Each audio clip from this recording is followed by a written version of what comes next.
தளபதி விஜய கைது செய்ய போறாங்களாம். விஜய் கைது செய்யப்படுவாரா சார்? இப்போதான் விஜய் அந்த கரூர் இன்சிடென்ட் வீடியோ போட்டிருக்காரு. அதுல முக்கியமா என்ன சொல்லியிருக்காருன்னா, நான் 5 மாவட்டத்துக்கு பிரச்சாரத்துக்கு போயிருக்கேன், ஆனா எங்கேயும் நடக்காது, கரூர்ல மட்டும் எப்படி நடந்துச்சு. அது மட்டும் இல்லாம என் மேலேயோ என் கட்சி மேலேயோ எது கோபம் இருந்தா என் மக்கள் மேல கை வைக்காதீங்க, என் மேல டைரக்டா கை வைங்க அப்படின்னு சொல்லியிருந்தாரு.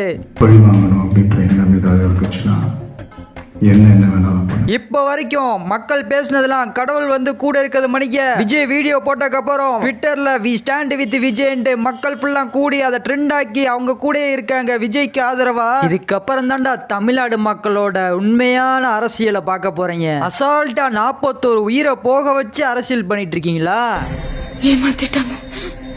2026ல தெரியும் பாருங்க ஓட்டுனா எப்படி போடணும்ட்டு. அப்ப தெரியும் யார் யார் இப்படி பண்ணானுங்களோ அப்பெல்லாம் காலியாகி போயிடுவானுங்க. நீங்க விஜய்க்கு ஓட்டு போடுவீங்கன்னா ஸ்டாண்ட் வித் விஜய்னு கமெண்ட்ல போட்டு போயிருங்க.